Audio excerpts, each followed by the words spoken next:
ఓం శ్రీమాత్రే నమః. దేవి నారాయణ్యం దశకం 2. రణేషు దైత్యేషు హతేషు దేవాః పురః ప్రహృష్టः సహ ధాతృశర్వాः ఇయేక్షవో యజ్ఞపతిం వినీతాः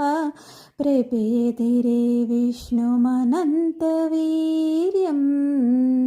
దృష్ట్వా చ నిద్రావశగం ప్రబుద్ధం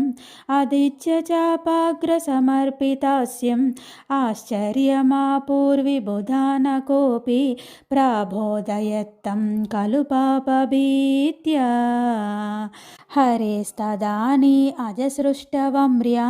ముఖార్పణా కుంజితచాపమౌర్వి భగ్నాధనుశ్చార్జవం ఆపసద్యః తేనాభవత్సోऽपि నికృంతకంఠః కాయాత్ శిరస్తుత్పతితం మురారేः పశ్చాత్సు దేవేషు పపాత సింధౌ చేతస్సురాణాం కదనే నిమగ్నం హాహేతి శబ్దస్సు మహానభూచ్చ కిమత్ర కృత్యం పతితే హరౌ నః కుర్మః కథం వీతిమిధో బ్రువాణాన్ దేవాన్ విధాతాః భవేన్న కార్యం అకారణం దైవమహో బలీయః ధ్యాయేత దేవీం కరుణాద్రచిత్తాం బ్రహ్మాండసృష్ట్యాదికహేతుభూతాం సర్వాణి కార్యాణి విధాస్యతే నః సా సర్వశక్త్యా సగుణగుణా చ ఇత్యూచుషః ప్రేరణయా విధాతుః త్వామేవ వేదానునువుః సురాశ్చ దివి స్థితా దేవగణాస్త్వమాతా భద్రం భవేద్వో హరిణే దృశేణ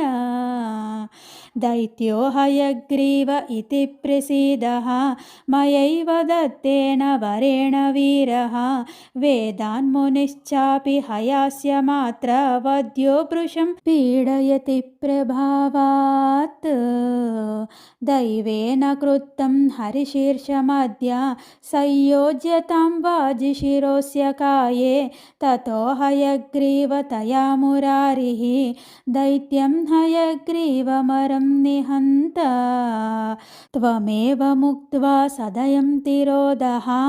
త్వష్ట్రాకబంధే అశ్విశిరో మురారేः సంయోజితం పశ్యతి దేవసంఘే హయాననः శ్రీహరి ఉద్ధితోऽభూత్ దైత్యం హయగ్రీవ మహాన్ హయాస్యః రణే మురారిస్త్వదనుగ్రహేణ